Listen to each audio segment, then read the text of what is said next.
कि यहाँ पर लघु वन उपज के प्रबंधकों के अभी तक वेतनमान 13,000 रुपया प्रति महीना मिलता था।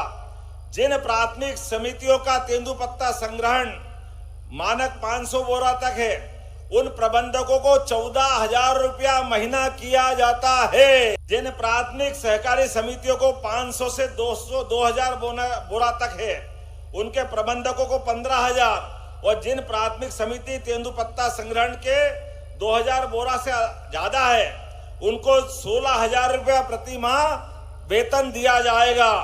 प्रबंधकों की सेवा काल में मृत्यु होने पर पात्र सदस्यों को प्रबंधक की अनुकंपा नियुक्ति और 1 लाख रुपया तक का उपादान देने की भी घोषणा की जाती है। प्रबंधकों की सेवा समाप्ति पर भी 1 लाख रुपया का प्रति व्यक्ति उपादान देने की घोषणा, और ये भी 31 जुलाई 2024 से चालू कर रहा है। भले अभी अगस्त चल रहा है, 31 जुलाई तक जो भी रिटायर हुए हैं, इन सभी को इसका लाभ देने की घोषणा की जाती है। मुझे इस बात की प्रसन्नता है, यहीं पर सहसराम से बूड़दा सड़क निर्माण का काम, जोरदार अभिनंदन करें। बहुत जल्दी इस काम का यहाँ भूमि पूजन करने आने वाला हूं। करहाल बाईपास, सरजूपुरा से मालीपुरा रोड और झवेर से ढाबरी, इन तीनों रोडों का निर्माण करने की भी यहीं से घोषणा की जाती है। सबरी माता के मंदिर बनाने की बात भी आई है। जोरदार अभिनंदन को। सबरी माता का मंदिर भी बनाया जाएगा। नवीन सब स्टेशन 33 केवीए का, ये भी बनाने की यहीं से घोषणा करता हूं। जगह हमारे रामनिवास जी बता देंगे, वहां बना देंगे। तहसील मुख्यालय करहाल का नगर पंचायत का भवन, इसको पुनः बताता हूं, इसके बनाने के लिए भी जो राशि लगेगी हमारी सरकार के द्वारा दी जाएगी। ये मेहरवानी से करहाल 3 किलोमीटर, दांती से रानीपुरा 10 किलोमीटर और खेरी से पहेला 8 किलोमीटर, ये सभी फॉरेस्ट की धनराशि से तीनों सड़क बनाने की भी यहीं से घोषणा की जाती है। अभी यहाँ के बाद भी इसी महीने 28 तारीख को युवाओं के लिए भी, युवा शक्ति के लिए जोरदार ताली बजाओ। हमारे अपने सभी युवा शक्ति, महिला शक्ति, किसान शक्ति, गरीब भाई बहन, सबके जीवन के बदलाव के लिए हमारी सरकार ने तय किया है रोजगार के साधन अर्थात औद्योगिकीकरण।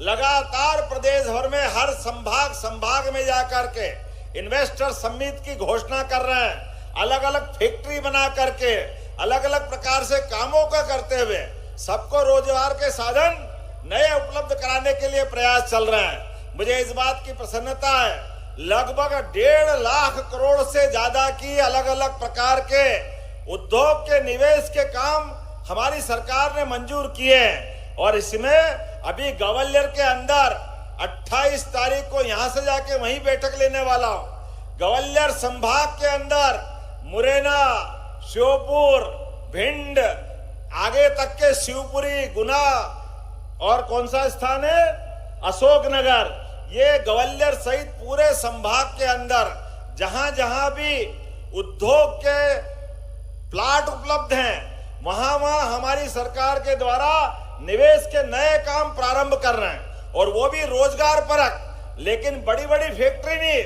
आपके घर के अंदर भी जो खेतों में आप सब्जी उगाते हो, जो आप अपने खेत में अलग अलग फसल उगाते हो, इनकी फूड इंडस्ट्री बनाने की भी हमने लंबी मालिका तैयार कर ली है। ये सबके रोजगार के लिए जरूरी है। मुझे इस बात की प्रसन्नता है, सरकार के द्वारा आज अपने इसी क्षेत्र में लगातार जितने प्रकार के काम किए गए, आपने कहा है कि वन विभाग के लिए लाइन क्वार्टर गुरनावदा, माखना खेड़ी, मठेपुरा, मेहरवानी, इच्छा खेड़ी, पदमपुर में नल जल योजनाओं का आज ही लोकार्पण हुआ है यहीं आपके सामने। ये मान के चलेंगे कि वहां भी काम हो गया। इसी प्रकार से बरगावा, विजयपुर, खिरखिरी जनजाति स्कूलों में अतिरिक्त कक्षा निर्माण, अब आपको कमरे मिले हैं, इसका लाभ भी हमको मिलेगा। 16 करोड़ 39 लाख की लागत से लगभग श्योपुर और करहल में विभिन्न कामों का भूमि पूजन किया जा रहा है। नगर पालिका श्योपुर में भी स्वर्गीय चौधरी चरण सिंह की प्रतिमा की स्थापना का पेडल स्थल का निर्माण भी किया गया है। मुझे इस बात की प्रसन्नता है, आदर्श ग्राम के अंतर्गत 63 ग्राम पंचायत में 188 विभिन्न कार्यों का लोकार्पण भूमि पूजन भी यहीं से किया जा रहा है। मुझे इस बात की प्रसन्नता भी है, जिस विचार के लिए हम यहाँ बैठे हैं, सदियों से हमारी अपनी प्राचीन शिक्षा व्यवस्था और पुस्तकालय सभी को हर काल हर युग में आकर्षित करते रहे हैं। और जैसा कि होता आया, जब एक तरफ अच्छाइयों का अपना एक प्रताप होता है तो जो हमसे सहमत नहीं होते, अनुदार होते हैं, कहीं मन में दुराभाव आता है, तो वो हमको सदैव से इसी कारण से हमसे एक सहज संघर्ष की भूमिका में आते हैं। लेकिन भगवान कृष्ण ने जैसे कहा कि मेरा जन्म हमेशा धर्म के लिए ही होगा, और धर्म का मतलब यहाँ पूजा पाठ कर्म कांड नहीं है। धर्म का मतलब ही हमारी अपनी वो जो आस्थाएं, हमारा अपना जीवन का वो सत्य जिसके कारण से हम सदैव से जाने जाते हैं, सुव्यवस्था है। अर्थात सुव्यवस्थाओं का अर्थ धर्म मार्ग पे है। इसलिए हमारे यहाँ धर्म तो हमारे जीवन के रिश्तों में भी निभाते हैं। हम अपने सगे भाई बहन पिताजी के संबंध के समान धर्म के पिता, धर्म की पुत्री, धर्म का भाई, धर्म के बहन, ऐसे कई रिश्तों के कारण से भी जाने जाते हैं। जिस सब्जेक्ट को लेकर ये कॉन्फ्रेंस हो रही है, मैं अपनी ओर से बधाई देना चाहता हूँ। खास करके हमारे यहाँ सदियों से उज्जैन और मध्य प्रदेश में उज्जैन का स्थान तो एकमात्र नगरी जहाँ सिंहस्थ हर 12 साल में आयोजित होता है। और ऐसा कहते हैं कि जीते जी अमरत्व की प्राप्ति कराने का कोई अगर स्थान है तो ये अवंतिका नगरी उज्जैन ही है। अमरता से तात्पर्य हमारे यहाँ शाश्वत अमर आत्मा है, और अमर आत्मा शरीर तो नष्ट होगा, फिर पुनर्जन्म होगा। हमारी आस्था सनातन संस्कृति में है, हमारी लंबी परंपरा है, और युगों युगों से अभी हम सब इस वर्तमान के विज्ञान के दौर में कई रहस्यों से दिन प्रतिदिन और नए नए परिचित होते जा रहे हैं। कल तक हमारे डीएनए के बारे में कोई बात नहीं होती थी, लेकिन कुल गोत्र से डीएनए की कल्पना भी सार्थकता बताती है, अपने आप सिद्ध करती है। सात्विकता के साथ जीवन की, रहन सहन की, खान पान की, हमारे आचार विचार की पद्धति भी अब विश्व मान्य होने की दिशा में आगे बढ़ रही है। हम सब जानते हैं ये सारी चीज़ें हमारे अपने 1-2 साल के संघर्ष से, 1-2 साल की रिसर्च से नहीं होती है। हजारों सालों से एक जैसी जीवन शैली अपनाता हुआ यह भारतीय सनातन समाज अपनी विविधताओं के साथ मूल शाश्वत कुछ सिद्धांतों को लेकर सदैव जीने के लिए दुनिया के लिए आकर्षण का केंद्र बनता आया है। लेकिन बाबूलाल जी के लिए, माननीय गौर साहब के लिए मुंह से बोल के बताना उससे बेहतर है उनके जीवन को स्मरण करो और अपने आप को उसके लायक बनने के लिए कदम आगे बढ़ाना शुरू करो, तो सच्चे अर्थों में मानवता सिद्ध होती।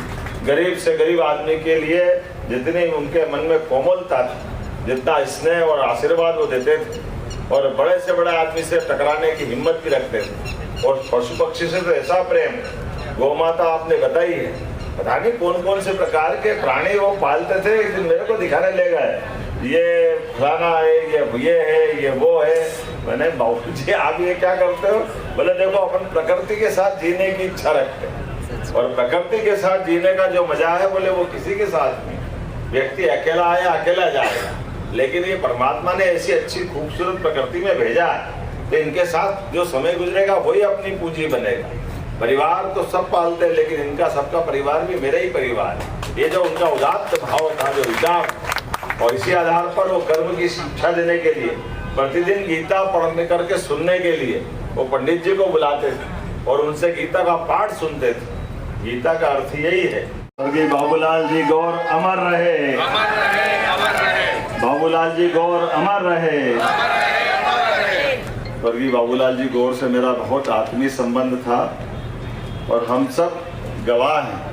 एक व्यक्ति का कितना भिन्न भिन्न प्रकार का रूप होता है, कितने प्रकार से वो काम कर सकते हैं, और काम करने में भी उनकी अपनी तरीका कितना जोरदार है। 10 बार चुनाव ये तो असंभव है। कोई सोच सकता, वो भी राजधानी जैसी जगह पर बाबूलाल जी गौर ने, जिनका कोई और न छोर, उनका नाम बाबूलाल गौर,